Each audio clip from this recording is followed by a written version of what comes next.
इधर बिहार में राजनीतिक उथल पुथल मची हुई है। उधर सिंगापुर में लालू प्रसाद किडनी ट्रांसप्लांट के बाद स्वास्थ्य लाभ ले रहे हैं। आपको बता दें कि इन सारी बातों को लेकर के जिस तरह की चीज़ें सामने आ रही हैं वो साफ बता रही हैं कि कहीं ना कहीं बिहार और बिहार के साथ साथ लालू प्रसाद को एक एक मिनट की जो जानकारी है वो दी जा रही है। जैसा कि जानकारी मिल रही है कि लालू प्रसाद के शुभचिंतकों के लिए अच्छी खबर है कि लालू प्रसाद सीधे सिंगापुर से पटना आ रहे हैं। जैसा कि आप सभी जानते हैं कि लालू प्रसाद का सिंगापुर में किडनी ट्रांसप्लांट हुआ था। बेटी रोहिणी आचार्य ने उन्हें किडनी दिया था। उसके बाद से लालू प्रसाद अस्पताल में थे और उन्हें अब सूचना मिल रही है कि अस्पताल से छुट्टी मिल गई है। 5 दिसंबर को सिंगापुर के माउंट एलिजाबेथ अस्पताल में उनके किडनी का प्रत्यारोपण हुआ था। पारिवारिक सूत्रों के मुताबिक यदि देखा जाए तो उनके स्वास्थ्य में तेजी से सुधार हो रहा है और डॉक्टर की निगरानी में वे थोड़ी बहुत चहलकदमी भी करने लगे हैं। इन सब बातों के साथ साथ एक ये भी बात की गई कि राजनीतिक हलचल के बारे में भी वो लोगों से जानकारी ले रहे हैं, पूछ रहे हैं और ये भी बता रहे हैं कि वो अच्छा महसूस कर रहे हैं। ऑपरेशन से जुड़ी कोई परेशानी नहीं है। पूर्व मुख्यमंत्री राबड़ी देवी सिंगापुर में ही हैं और उनकी बेटी भी मीसा भारती वहीं हैं। इन सारी बातों के बाद अगर आपको सूत्रों की बात कहें तो इलाज की सुविधा के लिए राजद अध्यक्ष इस माउंट एलिजाबेथ अस्पताल के निकट ही एक आवास में रह रहे हैं और वहीं उन्हें रखा भी गया है। लालू प्रसाद को किडनी देने वाली बेटी रोहिणी आचार्य ऑपरेशन के 5 दिन बाद ही अस्पताल से मुक्त हो गई थी।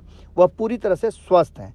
अब जो बातें सामने आ रही हैं कि जल्दी ही लालू प्रसाद बिहार वापस आएंगे और बिहार की राजनीति में उनका कद कितना बड़ा है ये आप भी अच्छी तरह से जानते हैं। देखने वाली बात ये होगी कि लगातार लालू प्रसाद जिस तरह से बिहार में राजनीतिक रूप से सक्रिय रहे हैं, चाहे वो दिल्ली रहें या कहीं भी रहें, उनके राजनीतिक हैसियत को कोई भी चैलेंज नहीं करता है।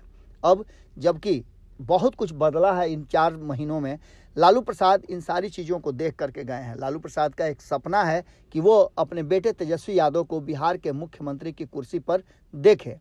इन सारी बातों के साथ साथ अब जो बदली हुई परिस्थिति है उसमें बिहार की राजनीति जिस तरह से करवट ले रही है उसमें लालू प्रसाद की उपस्थिति को लेकर के भी कई बात की जा रही है। कहा यह जा रहा है कि लालू प्रसाद के आने का इंतजार हो रहा है और यही वो कारण है जिसको लेकर के दावा किया था जगदानंद सिंह ने कि 2023 में ही तेजस्वी यादव को मुख्यमंत्री का ताज मिल जाएगा। इन सारी बातों को लेकर के लगातार आपने देखा होगा कि मीटिंग का दौर जारी है। हमने आपको ये भी बताया था कि लालू प्रसाद का इंतजार हो रहा है और लालू प्रसाद के इंतजार में लालू प्रसाद उस समारोह में शामिल होंगे। ये भी बातें कही जा रही है। भीतर खाने में कोई भी इस पर बोलने के लिए तैयार नहीं है, लेकिन कहा यह जा रहा है कि 3 महीने बाद लालू प्रसाद सिंगापुर से पटना आएंगे और यहाँ आकर के वो स्वास्थ्य लाभ लेंगे। आपको बता दें कि किडनी ट्रांसप्लांट के बाद लालू प्रसाद स्वस्थ महसूस कर रहे हैं, बेहतर महसूस कर रहे हैं और लगातार बिहार की राजनीति पर वो नज़र भी बनाए हुए हैं।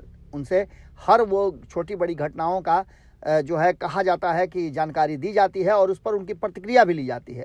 अब पूरी तरह से स्वस्थ लालू प्रसाद जब पटना आएंगे तो निश्चित रूप से बिहार की राजनीति में एक बड़ा ट्विस्ट आएगा। जुड़े रहिए भारत लाइव के साथ। बहुत बहुत धन्यवाद। नमस्कार।